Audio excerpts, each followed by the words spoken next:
Stop it. Bah. Ho, ho, ho. You know Dasher and Dancer and Prancer and Vixen, Comet and Cupid and Donner and Blitzen. But what do you call the most famous reindeer of all? Huh! Rudolph the red-nosed reindeer had a very shiny nose. And if you ever saw it, you would even say it glows. All of the other reindeer used to laugh and call him names. They never let poor Rudolph join in any reindeer games. Ah! You got nastiness all over the lens, bro. Is it better? I can't see anything now. What's up, guys? So, last week we talked about how God has called us to be generous. Since Jesus came down and died for us, and God gave his son, the least we can do is to be generous to others. And so today, what we want to talk about is how can we be the light of the world? We're going to be looking at the verse today in John, and it says that we should be the light of the world. We're going to talk about that.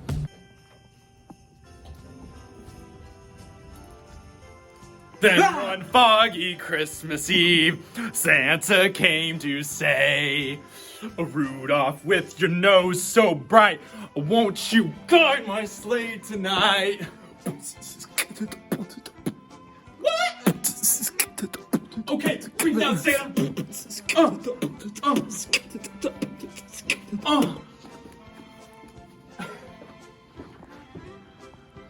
Anyway, Water me? Wait. Do you need some water?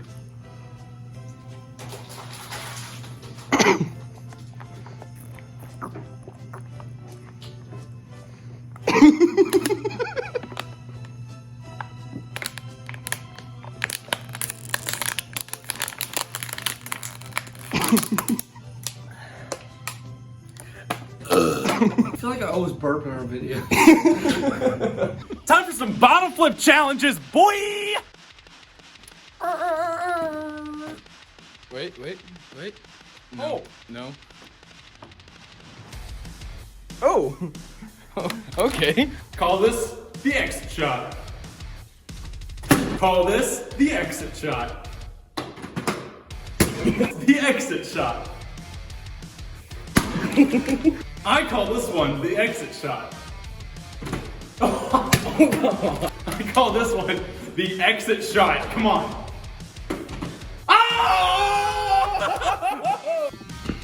I call this the no looker liquor shot. It's gone. One take wonder right there. It's gone. Matthew. What's up? So the Bible calls us to be the light of the world. What do you think that means? What do I think it means to be the light of the world? Yeah. What do I think it means to be the light of the world? Yeah, that's what I just said. Yeah. What do I think it means to be the light of the world? Yes, Matt.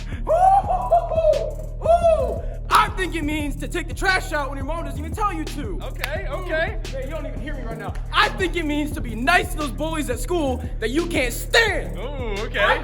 I think, how about this one? I think it means to get your homework done on time without being told to do it. Oh, yes. I think it means Oh, come on. that no matter what situation you're in, no matter who you like, no matter who you don't like, whether it's your mom, your teacher, your brother, your sister, your cousin, you love them no matter what. For the people in the back. For the people in the back. Fire alarm? Better put it out with some water. Water?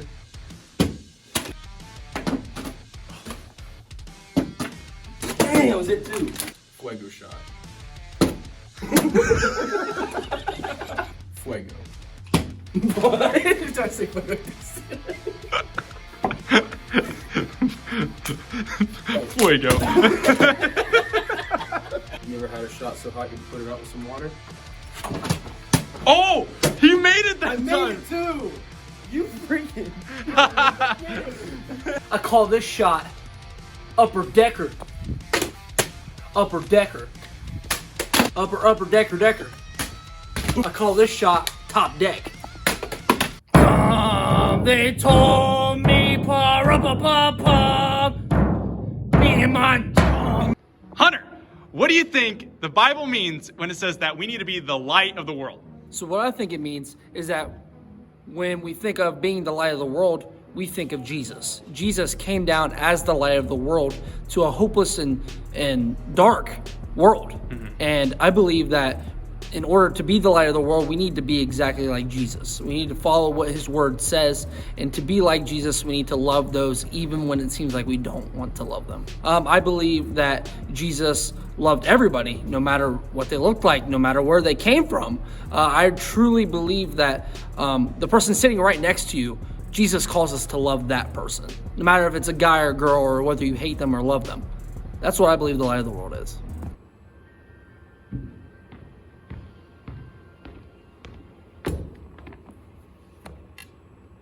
In him was life, and that life was the light of all mankind.